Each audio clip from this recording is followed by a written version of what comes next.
Hello, welcome to another syntax class. We're doing Unit 2, Grammar. Last class we covered certain definitions, scientific linguistic definitions of grammar, and one of them, the second one, said, grammar is a finite number of sentence patterns, each pattern containing one or more slabs within a corresponding class of lexical units which may replace one another. Okay? So, grammar is a finite number of sentence patterns. This is what we're going to do today. We're going to look at sentence patterns in English.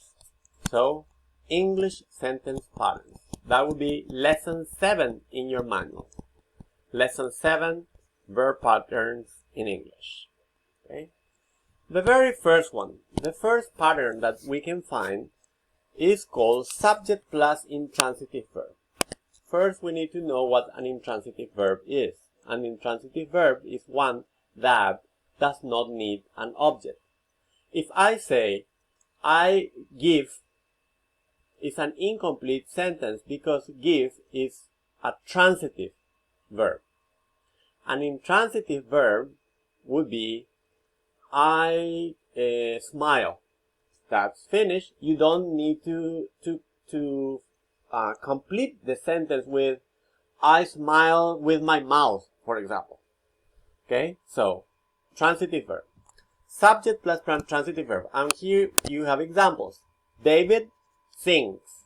You don't need to say David sings a song. You could say that, but it's not necessary. The dog barked. Susan yawned.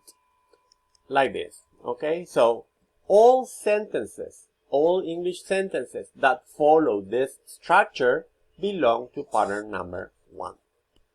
We're going to see pattern number 2 now. Pattern number 2 has a subject, a verb, and a direct object. That means the verb is a transitive verb. David sings ballads. In this sentence, the verb sings functions as a transitive verb. Before, we saw the same sentence and it was classified as an intransitive verb. Now it's classified as a transitive verb. Conclusion then. Whenever you look up in a dictionary for a word, then for a verb and it says transitive or intransitive, it depends. Do not trust the dictionary too much. It depends on its function in the sentence. Be careful with that then. Does it require an object or not? Okay. Here we have the second example. The professor, which is the subject of the sentence, wants, and if we stop there, the professor wants is incomplete. So wants what? To retire. Notice that this is an infinitive form and it functions as a direct object.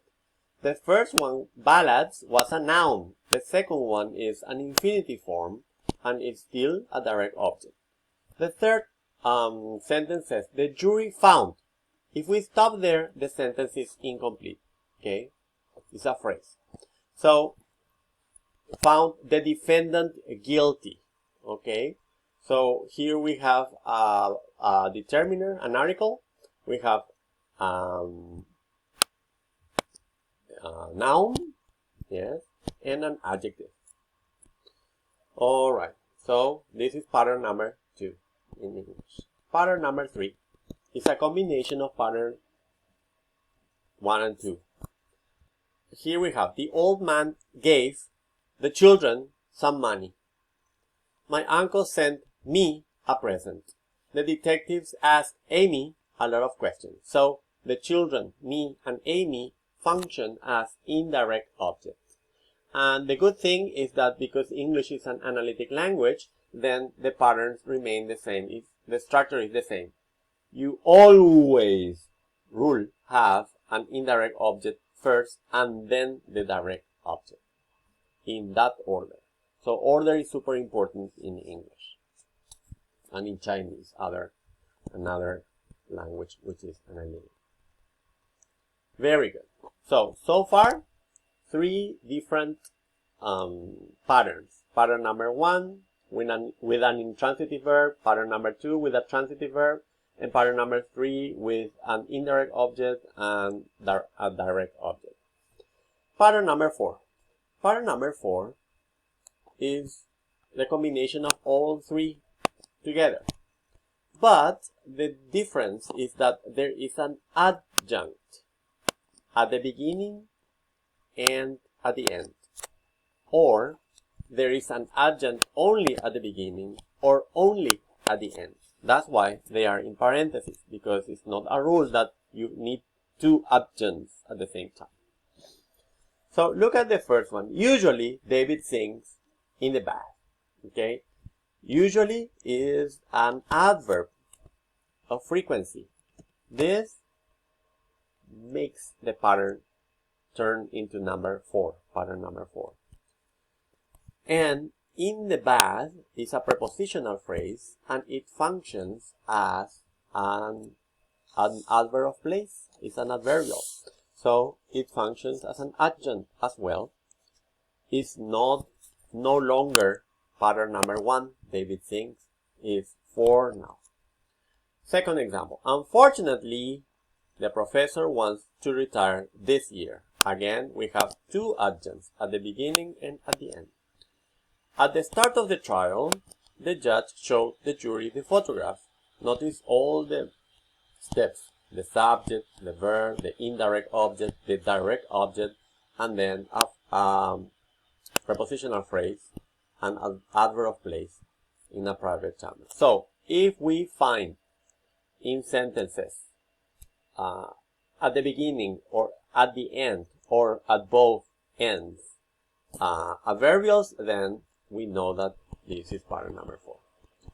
There are two more patterns, pattern number 5 and 6, but we're going to stop, and I would like you to do the exercises first. Okay, so here you have these exercises. It's a multiple choice exercise, and I need you to do them. Here you have definitions of indirect object and direct object. Okay, very good. Okay, once you have done this, you can pause the video, do the exercises, okay, and let's continue. Now we're going to talk about untypical sentence patterns, or atypical ones, okay? The very first one is called extraposition. This is pattern number 5, okay? The subject is sometimes postponed until the end of the sentence. Here, the subject goes at the end of the sentence. That does not sound like an English sentence, because in English, most of the time, subjects start the sentence, isn't it? But notice here, in first place is Red Rum, okay? Imagine this is a horse race. There are many horses competing to win the race, and Red Rum is the name of one horse. So the person who is speaking on the microphone and is telling everyone what is happening, then he says, in first place is Red Rum. Instead of the typical English sentence, Red Rum is in first place. That should be the grammatical English sentence. Second example. Inside the house were two detectives.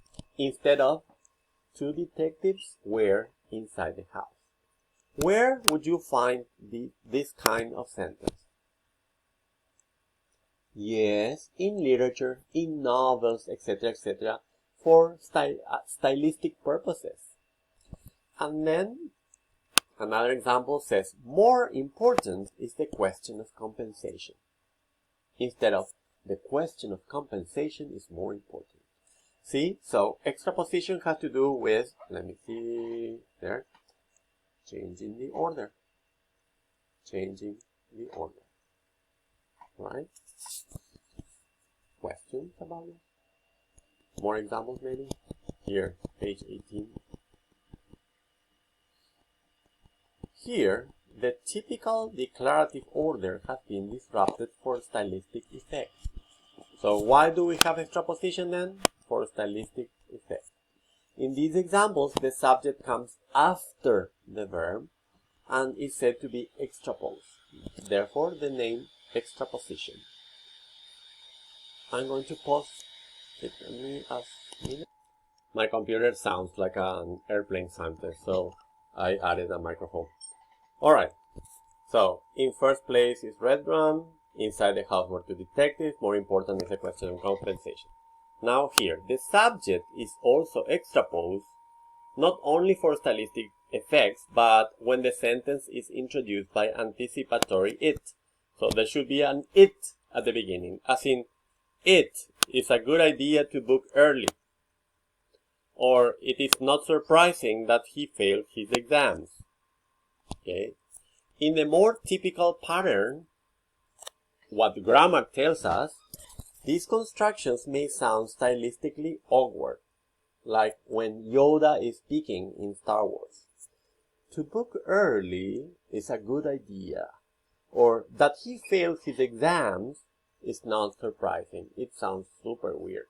Okay, so whenever there is an anticipatory it, then extraposition happens. Extraposition occurs. Okay, what else?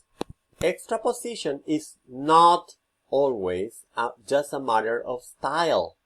In the following examples, it is obligatory. Be careful then. It seems that he'll be late again. Okay, we cannot extrapose that, put it in the regular sentence that he will be late again seems. That's super weird. It turned out that his secretary had stolen the money. You cannot say that his secretary had stolen the money turned out. Alright? Okay. Direct objects too can be extraposed. Recall that their typical position is after the verb. Pattern number 2. However, when anticipatory it is used, the direct object is extraposed. He made it very clear that he would not be coming. Again, the typical canonical pattern is stylistically very awkward. He made that he would not be coming back very clear. That sounds super weird, okay? But this, according to grammar, this is the correct order. Yeah, but nobody uses that. So this is extraposition, okay? Changing the order. Changing the order, okay, of the groups. And now we're going to see one more pattern, the last one. Pattern number 6, cleft sentences. I don't know why number 5 and 6 have names, but okay. Number 6, cleft sentence. This has to do with a change in the focus of the sentence, okay? A declarative sentence such as David studied English at Oxford can be reformulated as it was David who studied English at Oxford, okay? This is called a cleft sentence because the original sentence has been divided or cleft into two clauses. It was David, that's the first clause, and who studied English at Oxford, the second clause. Cleft sentences focus on one constituent of the original sentence, placing it. So it is obligatory. Placing it after it was or it is.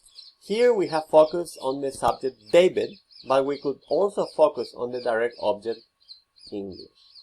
So it was English that David studied at Oxford, or on the adjunct at Oxford. It was at Oxford that David studied English. So notice how we can keep changing the focus of the sentence. But there are rules. You need the word it plus the word be in any of its conjugated forms: is, was, were, has been, had been, etc., etc. Plus the focus, and this is what changed in the example. First the focus was David, then it was English, and then Oxford. So we can keep changing the focus. Plus a clause. Okay? You have practice exercises. I need you to do all these practice exercises. The idea is that you know that you distinguish every single class of patterns. Goodbye.